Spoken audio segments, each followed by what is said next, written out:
Welcome to టీ10. నేను రేవతి. గనులు ఖనిజ భూములపై రాయల్టీ వాపస్ విషయంలో అత్యున్నత న్యాయస్థానంలో రాష్ట్రాలకు భారీ విజయం దక్కింది. 2005 ఏప్రిల్ 1 నుంచి రాయల్టీ బకాయిలను కేంద్ర ప్రభుత్వాన్ని రాష్ట్రాలు కోరవచ్చని సుప్రీంకోర్టు స్పష్టం చేసింది. ఈ మేరకు బుధవారం కీలక తీర్పు వెలువరించింది.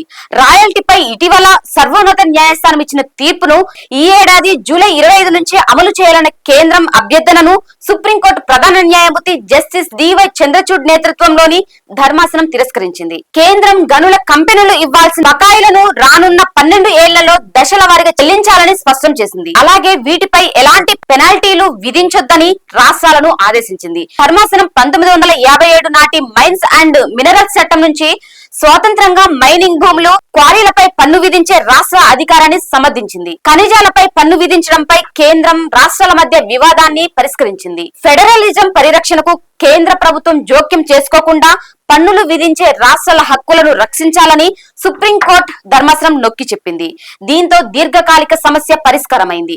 ఖనిజాలు, ఖనిజ నిక్షేపాలు గల భూములపై రాయల్టీ విధించే అధికారం కేంద్ర ప్రభుత్వానికి మాత్రమే ఉందని 1989లో సుప్రీంకోర్టు తీర్పు తేల్చింది. దీన్ని వ్యతిరేకిస్తూ కొన్ని రాష్ట్రాలు సర్వోన్నత న్యాయస్థానాన్ని ఆశ్రయించాయి. ఆ పిటిషన్లపై విచారణ చేపట్టిన ప్రధాని న్యాయమూర్తి జస్టిస్ డివై చంద్రచూడ్ నేతృత్వంలోని జస్టిస్ హృషికేశ్ రార్, జస్టిస్ అబరు Oka, Justice BV Nagarathna, Justice JB Pardiwala, Justice Manoj Mishra, Justice Ujjal Bhuyan, Justice SC Sharma, Justice AG Masih తో కూడిన 9 మంది న్యాయమూర్తుల రాజ్యాంగ ధర్మాసనం గనులు, ఖనిజాలపై రాయల్టీ విధించే అధికారం రాష్ట్రాలకే ఉందని, కేంద్రానికి హక్కు లేదని జూలై 25న 8-1 మెజారిటీతో తీర్పు ఇచ్చింది.